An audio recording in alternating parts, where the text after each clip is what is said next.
എന്നും വൈകുന്നേരത്തെ കാര്യങ്ങളല്ലേ കാണിക്കുന്നത്. അപ്പം ഇന്നൊന്ന് രാവിലത്തെ കാര്യങ്ങൾ കണ്ടാലോ? നിങ്ങൾക്ക് ഒരു മുഷിൽ വേണ്ടല്ലോ. അപ്പോൾ രാവിലെ തന്നെ കുഞ്ഞുങ്ങളെയൊക്കെ സ്കൂളിലേക്ക് പറഞ്ഞു വിട്ടിട്ട് പിന്നെ ഞാൻ നേരെ വന്ന് നമ്മുടെ റൂമിലേക്കാണ് കേട്ടോ. അവിടെ ബെഡ്ഷീറ്റും തലവണയൊക്കെ ഒന്ന് അടക്കി വിരിച്ച് രാവിലെ എൻ്റെ അതൊക്കെ ചെയ്യണത് നമുക്കൊരു ഫ്രഷ്നെസ് ഒക്കെ വരുത്തൂട്ടാ. അങ്ങനെ റൂമൊക്കെ ഒന്ന് റെഡിയാക്കി എടുത്തിട്ട് പിന്നെ ഞാൻ നേരെ സ്റ്റഡിങ് ഏരിയയിലേക്ക് വന്നു. അവിടെ പിന്നെ ഇങ്ങനെ വൃത്തിയാക്കിയിട്ടും കാര്യമില്ല എന്നറിയാം, എന്നാലും ഞാനൊന്ന് തട്ടിക്കുടഞ്ഞ് വൃത്തിയാക്കി എടുത്തിട്ടുണ്ട്. അത് അടയ്ക്കാനായിട്ട് ഞാൻ ശ്രമിച്ചു, പക്ഷെ അത് അടയ്ക്കാൻ പറ്റുന്നില്ല. അങ്ങനെ അത് അവിടെ ഇട്ടിട്ട് ഞാൻ ആ ഫലം കാണാത്തതുകൊണ്ട് ഞാനിങ്ങോട്ട് പോന്നു.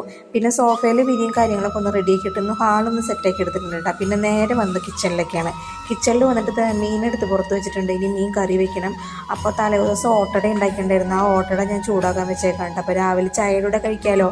വാഷിംഗ് മെഷീനിൽ ഞാൻ പിന്നെ തുണികൾ നേരത്തെ ഇട്ടായിരുന്നു. അപ്പോൾ അതവിടെ കറങ്ങിക്കൊണ്ടിരിക്കുന്നുണ്ട്, കറങ്ങി കഴിയാറായിട്ടുണ്ട്. പിന്നെ ഞാനവിടെ കുറച്ച് പാത്രങ്ങളൊക്കെ ഉണ്ട്, അതൊക്കെ വേഗം കഴുകി വെച്ച് കൗണ്ടർ ടോപ്പ് ഒന്ന് തുടച്ച് ഒന്ന് വൃത്തിയാക്കി എടുക്കുന്നുണ്ട് കേട്ടോ. പിള്ളേരെ ചെറിയൊരു ഉപ്പേരിയൊക്കെ ഉണ്ടാക്കി മുട്ടയൊക്കെ വറുത്ത് അത് കൊടുത്ത് സ്കൂളിലേക്ക് വിട്ടു. അപ്പോൾ പിന്നെ ബാക്കിയത്തെ പണികൾ ഏകദേശം കഴിഞ്ഞ് ഇനി മീൻകറി മാത്രം വെച്ചാൽ മതി. അപ്പോൾ മീൻകറിയൊക്കെ റെഡി ആയിട്ടുണ്ട്.